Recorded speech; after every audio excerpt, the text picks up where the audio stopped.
भाजपचे नवनाथ बन आहेत आणि त्यांनाही विचारूयात की याबद्दल त्यांना काय वाटतंय। नवनाथजी, आपलं स्वागत आहे एबीपी माझामध्ये।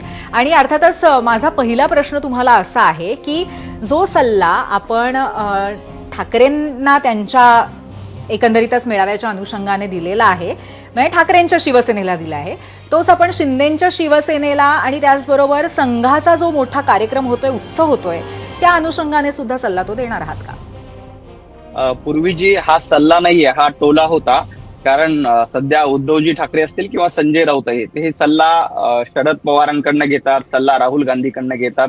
त्यांना सध्या भारतीय जनता पार्टीच्या सल्ल्याची गरज नाहीये।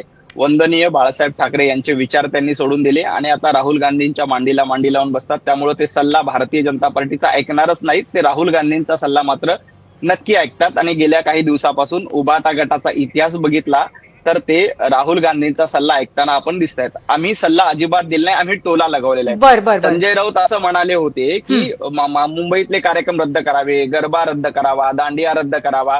हे कोण सांगतंय? संजय राऊत सांगतायत। तुम्ही स्वतः दसरा मेळावा आयोजित करणार, दसरा मेळाव्यासाठी लाखो करोडो रुपयाचा खर्च करणार आणि दुसऱ्याला सल्ला देणार की तुम्ही अशा पद्धतीचे कार्यक्रम रद्द करावे। त्यावर केशवजी उपाध्याय यांनी तर टोला लगावलाय की आधी तुम्ही आपला दसरा मेळावा रद्द करा। पण आपण जर समजा हा एक चांगला निर्णय आहे, चांगला उपाय आहे, चांगला सल्ला आहे असं जर समजलं, तर आपले मित्रपक्ष असलेल्या एकनाथजी शिंदे यांच्या मेळाव्याच्या अनुषंगाने पण हा सल्ला देता येईलच की शेवटी ते मित्रपक्ष आहेत आपले?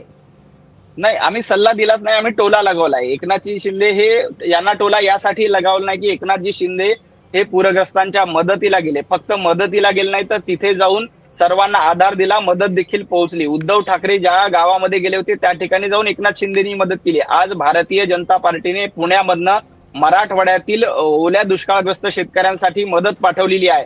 छत्रपती संभाजीनगर असेल, जालना असेल, इथून देखील मोठ्या प्रमाणात त्या ठिकाणी भारतीय जनता पार्टीचे कार्यकर्ते मदत करतायत। राष्ट्रीय स्वयंसेवक संघाच्या वतीने देखील मदत आहे। आम्ही नुसतं बोलत नाही तर करून देखील दाखवतो। संजय राऊत फक्त बडबड करतायत, उभाटा गट फक्त बडबड करतायत, त्यामुळे त्यांना हे टोला लगावला। बरोबर, म्हणजे हा टोला आहे, सल्ला नाही।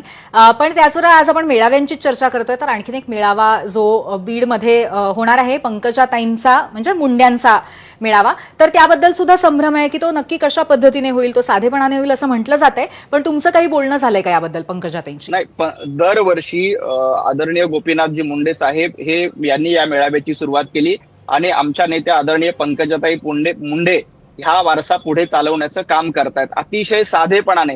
आताच नाही तर दरवर्षी पंकजाताई मुंडे यांचा दसरा मेळावा अतिशय साधेपणाने होतं।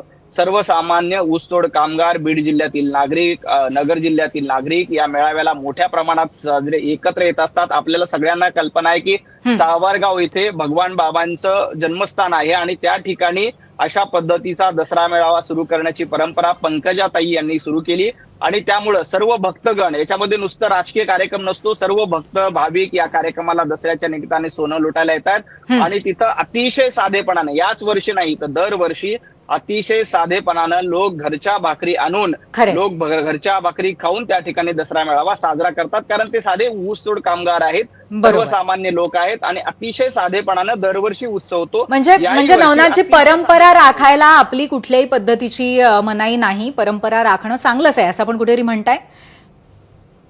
निश्चितपणे जी आदरणीय मुंडे साहेबांनी परंपरा सुरू केली ती चालू आहे। आमचा आक्षेप आहे की तुम्ही फक्त बडबड करू नका। तुम्ही विचाराल की उद्धवजी ठाकरे यांची परंपरा चालू ठेवायची का?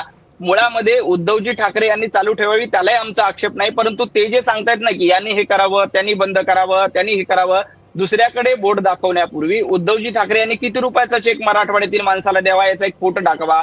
संजय राऊत यांनी किती रुपयाची मदत मराठवाड्यातील शेतकऱ्यांना दिली त्याचा एक फोटो दाखवावा आणि मग इतरांना सल्ले द्यावेत।